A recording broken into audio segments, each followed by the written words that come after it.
Hi there, everyone. Leading on from my last video on working out percentage multipliers, I'm now going to do a quick reminder on how to work out repeated percentage change. This may also be known as compound interest and depreciation style questions. So it's basically a system where instead of doing a specific percentage calculation once and then repeating the entire process over again, you do it in one simpler calculation which gives you the same answer. So it's working out a percentage change but doing it repeatedly over and over again in one simple calculation. So let's just do a very quick recap on let's do a quick recap on working out with multipliers. What we said was, if it was a percentage increase, we add the percentage onto 100. So for example, if it was a 12% increase, we add the percentage or 12% onto 100 to get 112%, which is 1.12 as a multiplier. If it was a percentage decrease, let's say it's 12% decrease, we take 12% away from the original value of anything, which is 100%, which is going to be 88%, which is 0.88. So that's a quick recap on multipliers for you. Now, let's take, for example, our first repeated percentage change question. So typically you're given a question where it might be a banking question where you're told that a bank gives you 4%, and they will use words like compound interest per annum. That's usually some of the terminology that they might use. Per annum basically means per year. It's a fancy way of saying per year. And compound interest basically means you work out the percentage change to the new value every single year, instead of just working out a percentage once for the original value and then just adding it on over and over again. So let's take as an example, let's say I'm doing a question where the bank tells me that if I deposit, let's say I deposit £12,000, the bank offers me 4% compound interest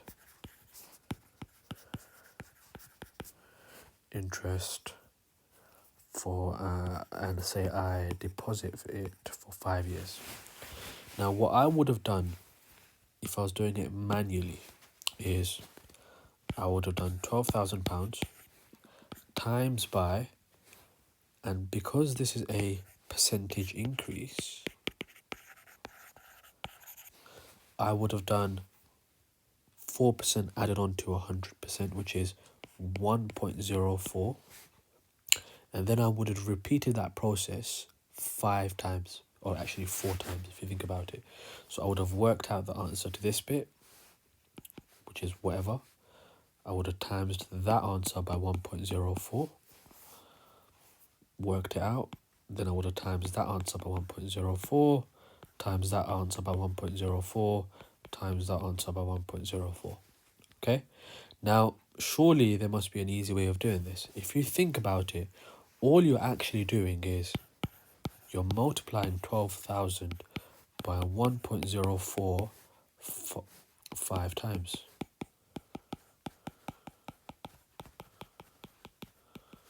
Oops, sorry. And those of you that are kind of a bit more familiar with this, if I told you what's 2 times 2 times 2, you would say 2 cubed, which is 8.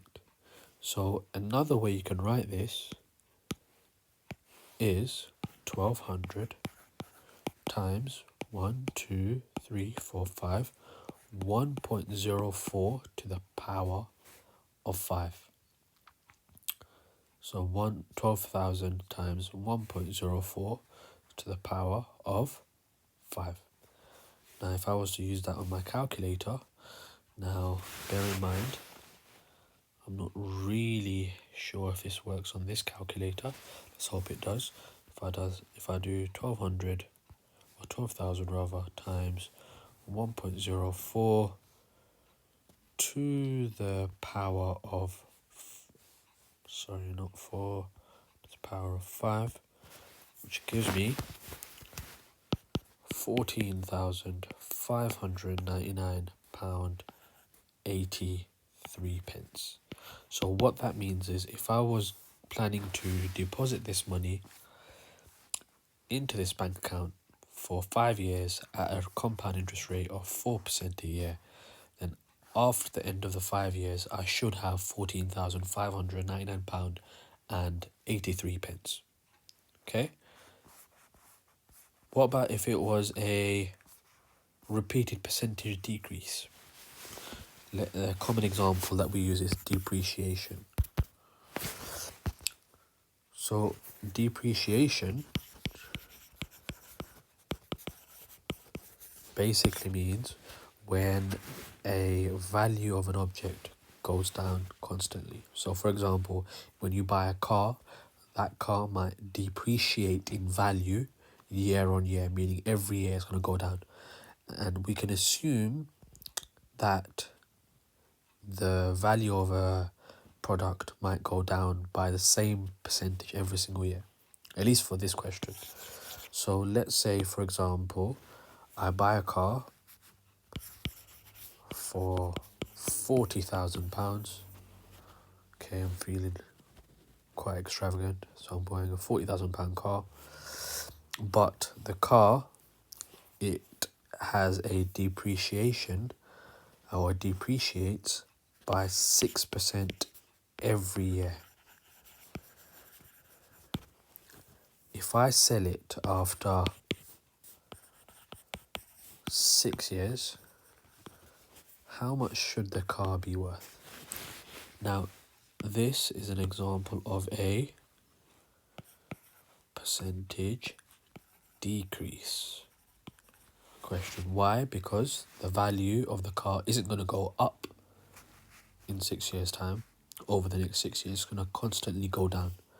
And as we mentioned earlier, when we work out a percentage decrease, we take away the value from 100%, or take away the percentage from 100%. So in this case, if it's 6% every single year, it's actually 100, take away 6%, which is equal to 94%, so which gives me a multiplier of 0.94. So what that means is, if I was trying to work out this calculation, I'm going to now use the exact same structure over here. This was my original value.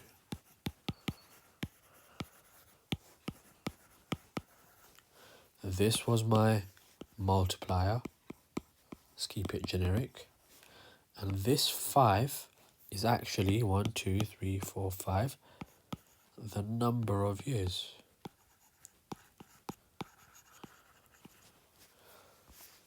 So if I was to follow that, it's the exact same structure, because you're still doing the exact same style of question. The only difference is, instead of a percentage increase, it's a percentage decrease.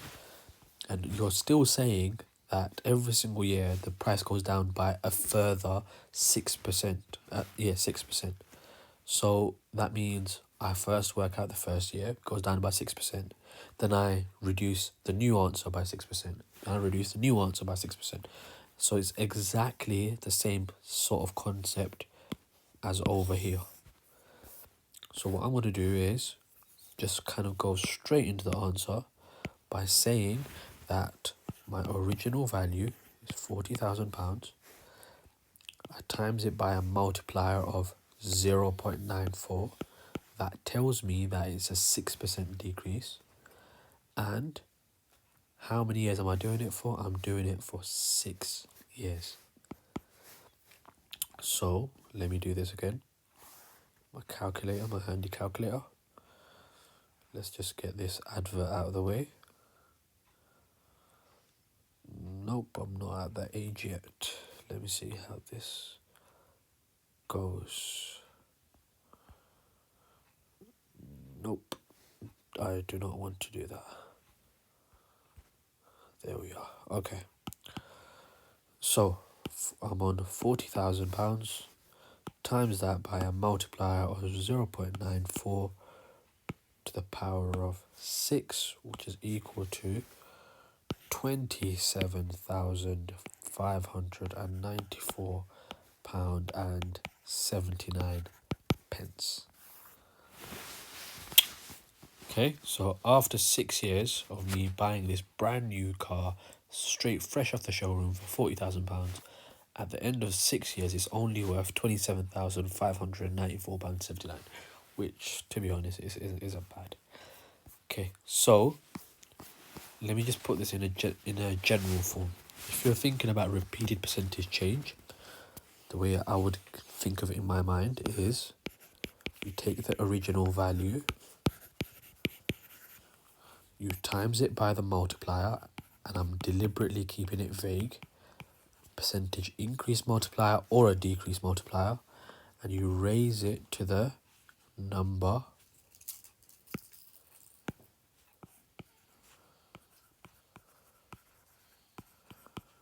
of years. Okay, so let's get you to try a slightly more difficult one. Okay, what about if I was to tell you that I invest, so I don't know whether it's a percentage increase or a decrease question, I invest 49,462 for 7 years, and the bank gives me 4.2% compound interest. Now the question is, how much do I have after these 7 years?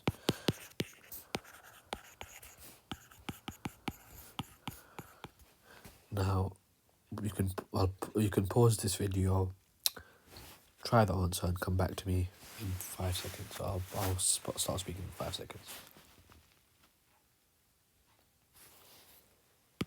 Okay, so hopefully you've had a chance to do it, and by now we should be a bit more confident doing this. It'll be 49,462 times, because it's a compound interest question and the bank's giving me interest, it's going to be 100% plus 4.2%, which is 104.2%, which is 1.042. Be very, very careful, because you don't want to write down 14.2. 1.42, which is 42%.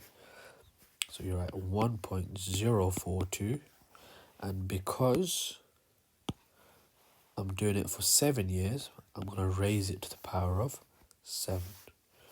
So it's going to be 49,462 times 1.042 raised to the power of 7 years.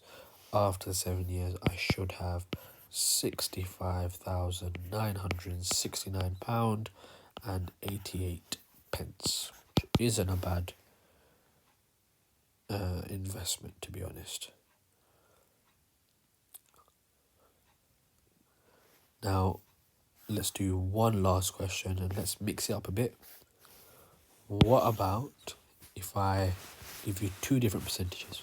So what about if I tell you that I buy a building for 78,486,000. It depreciates by 13% for the first 2 years, and then 8% thereafter. My question is this: how much would the building be worth